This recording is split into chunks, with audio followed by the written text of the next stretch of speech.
Valérie Tando de Marsac, vous êtes présidente de VTM Conseil. Alors, quelle est l'activité principale de VTM Conseil ? Alors, VTM Conseil, c'est le cabinet que j'ai créé il y a presque une dizaine d'années pour me spécialiser dans l'accompagnement, en fait, à l'origine des entreprises familiales. Oui. Et aujourd'hui, c'est un peu plus large, je crois, parce que c'est plutôt l'accompagnement de l'actionnaire en général.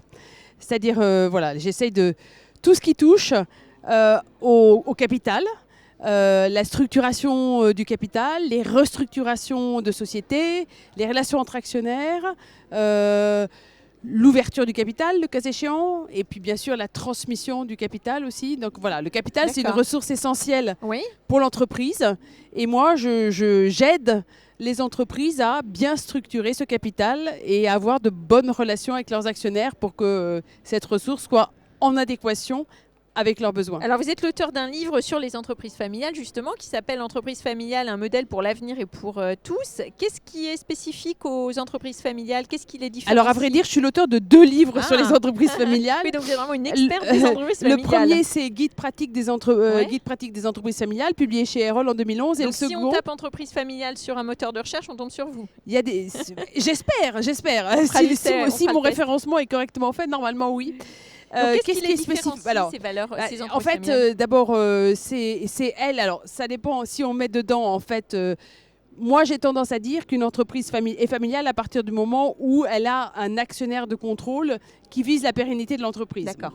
Et donc, ça veut dire que je vais inclure dans les entreprises familiales celles qui ne le sont pas encore, mais ont peut-être un jour vocation à le devenir, comme par exemple la majorité des PME, si vous voulez, qui sont dirigées par un chef d'entreprise qui est en même temps le fondateur, le dirigeant et le principal, sinon le seul actionnaire. Donc si on adopte cette définition-là, qui à mon avis est celle qu'il faut adopter, eh bien les entreprises familiales, déjà, elles représentent en fait, si vous voulez, la colonne vertébrale de nos économies. C'est elles qui créent la majorité des emplois. C'est elles qui créent la majorité des emplois. Ça, c'est toujours bien de le donc ça, c'est avec quelque une chose taille moyenne de quel ordre en nombre de salariés, il n'y a pas de taille moyenne parce que vous pouvez avoir des entreprises familiales, il y en a qui sont toutes petites, il y a des PME, puis il y en a qui sont énormes. Vous prenez Wendel, ils ont plus de 1500 actionnaires familiaux. Donc vous voyez, c'est pas du tout une question. En fait, c'est une catégorie, si vous voulez, qui transcende justement les critères de secteur, de taille, de côté, pas côté. Voilà, c'est vraiment une catégorie complètement transversale, mais qui, en fait, ce qui les rassemble, c'est que ces entreprises ont certaines caractéristiques communes qui sont l'orientation long terme. Voilà, la capacité à être ancré dans un territoire et à créer ou préserver les emplois. L'innovation, on n'y pense pas souvent parce que justement il y a des stéréotypes, si vous voulez, qui associent entreprise familiale à désuète, etc. C'est pas du tout vrai.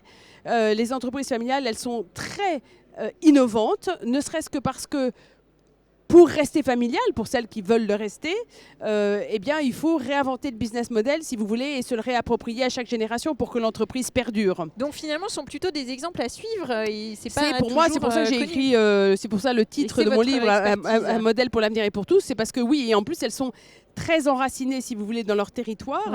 Donc, elles développent autour d'elles tout un écosystème qui est tout à fait bénéfique pour l'économie. Alors, pour finir, vous êtes aussi fondatrice de l'association Vox Femina.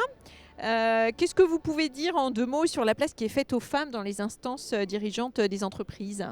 Alors, déjà, Vox Femina, c'est une association qui travaille sur la visibilité dans les médias de l'expertise des femmes. On essaie d'identifier des femmes expertes pour faire monter la visibilité pour qu'elles interviennent davantage dans les femmes médias, éventuellement avec des quotas. Voilà.